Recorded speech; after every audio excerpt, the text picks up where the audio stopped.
गांव के बाहर एक ऐसा पेड़ था जिसे देखकर ही लोग अपना रास्ता बदल लेते।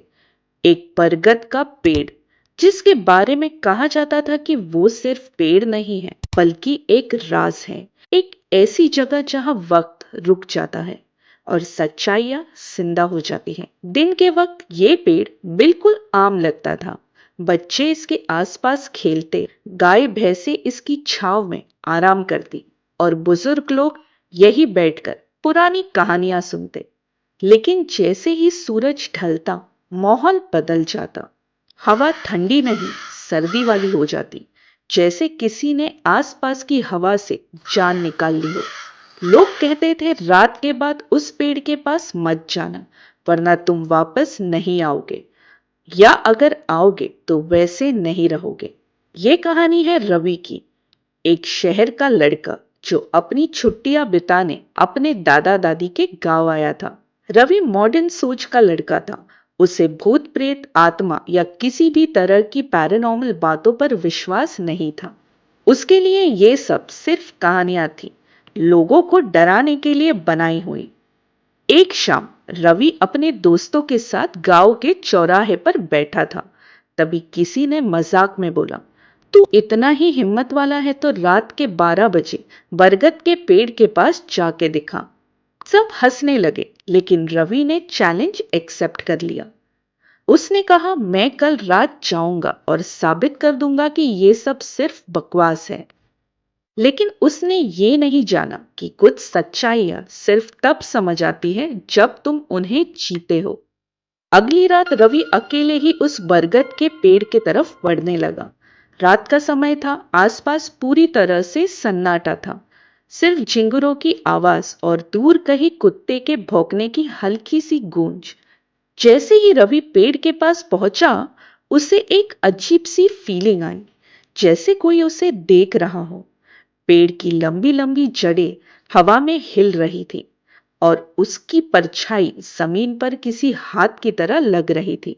रवि ने अपने आप को समझाया कि यह सब दिमाग का खेल है। तभी हवा अचानक तेज हो गई।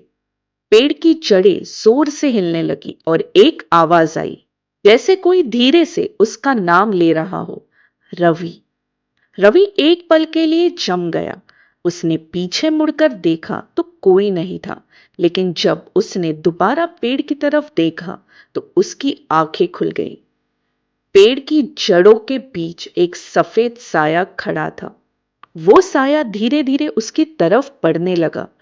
उसका चेहरा साफ नहीं दिख रहा था, लेकिन उसकी आंखें अंधेरे में भी चमक रही थी। रवि भागना चाहता था, लेकिन उसके पैर जैसे जमीन में गड़ गए हो। साया अब बिल्कुल उसके सामने था और फिर उसने अपना हाथ रवि की तरफ बढ़ाया। एक ठंडी हवा का झोंका रवि के चेहरे से टकराया और उसके कान में एक आवाज गूंजी, तुम आ गए, अब तुम नहीं जा पाओगे। रवि जोर से चीखा और बेहोश हो गया।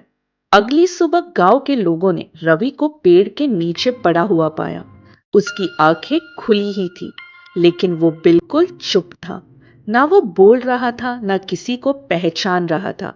उसकी दादी रो रो कर पूछ रही थी, बेटा क्या हुआ, बताओ क्या देखा तुमने।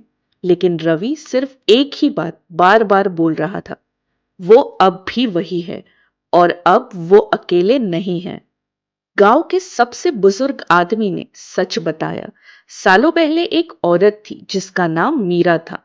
उस पर झूठा इल्जाम लगाया गया और पूरा गांव उसके खिलाफ हो गया। बेइज्जती और दर्द से टूटकर उसने उसी बरगद के पेड़ पर फांसी लगा ली। मरते वक्त उसने एक श्राप दिया, जो भी रात को यहां आएगा वो कभी वापस नॉर्मल नहीं जाएगा। तब से वो आत्मा उस पेड़ से जुड़ी हुई है और जो भी उसे देखता है वो या तो पागल हो जाता है या फिर कभी दिखता ही नहीं। रवि कुछ दिन बाद ठीक हो गया, या कम से कम सबको ऐसा लगा। लेकिन एक रात उसकी मां ने देखा रवि चुपचाप घर से बाहर जा रहा था। वो उसके पीछे गई और देखा रवि बरगद के पेड़ के नीचे खड़ा था। और इस बार वो अकेला नहीं था। उसके आसपास दो नहीं, तीन नहीं, बल्कि कई साए खड़े थे।